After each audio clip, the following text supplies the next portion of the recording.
So diorang guna telefon je. Dia ambil kertas, letak pula atas.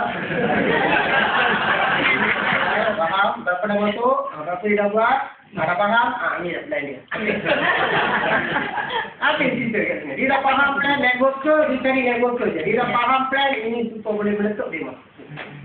Dan sana lebih kepada e-commerce. Kita punya, we are providing e-commerce service. Sebab saya sebelum Ecobus bagi SMS Blaster, saya dah 6 tahun jual SMS system, SMS Global.cc ya. Tapi RM500 satu pendaftaran. Blaster juga, Sender ID juga, semua okey. RM500 selama 5-6 tahun saya tengah buat. Jual kat India pun ada, Singapura pun ada. Tapi saya boleh tengok Ecobus satu daripada produk untuk hanya RM200. Itu yang kita register sebagai e-commerce services. Website semua kan lebih kepada e-commerce. Under certain kartu gift. Dan kita ada lawyer di India, kita appoint company lawyer, company advocate semua sebab saya dah dari awal semuanya bagus. Kita defend. Company lawyer nampak kartu baca, siapa yang CEO? Wah, dia betul-betul pandai lah. Free gift lah. Ini belum tak bring to court lah. Lawyer tengok dia duit punya CEO betul-betul power lah. Free gift lah. Orang nak komplain kad tak jalan ke apa ke tak boleh. Pergi court dia kata ini kad free gift dia nak keluar. Okay, so One more. Philippine contact number. Philippine, okay. So, Philippine pun ada Ecobus Philippine, Facebook ada satu kumpulan Ecobus Philippine. Pergi tengok. Is it line dia dekat KL? Ya, sorry. The phone number is it KL? She got KL message line di sana, di Philippine, roaming. So, dia ada dua-dua line, Philippine line pun ada. So, orang yang ramai kat Sabah Sarawak tu, Sabah punya orang boleh target. Boleh saya padam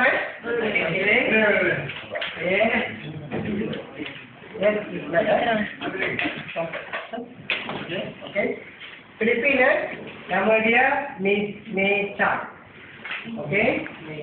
Nombor dia +63 9209 28 6135. Okay. 9209286135. Okay. +60. Dia ada roaming, okay. Of course 6017 824 039. Ini 017 dah. Lain kita dia ada kat sana roaming. Ini Mechan. Okay. Lepas tu Bangladesh pun datang semalam dah. Okay, Bangladesh ya. So lepas tu fikirlah top agent dunia mana you nak conquer. Sebab bila kita dah start satu country secara successful, duplikasi dia senang lepas ni. Each country kita dah tahu cara dia. So okay, kurang pada you. Terima kasih, saya minta orang support by going global. Kita jadikan company ini bukan company local, jadi international company. Okay?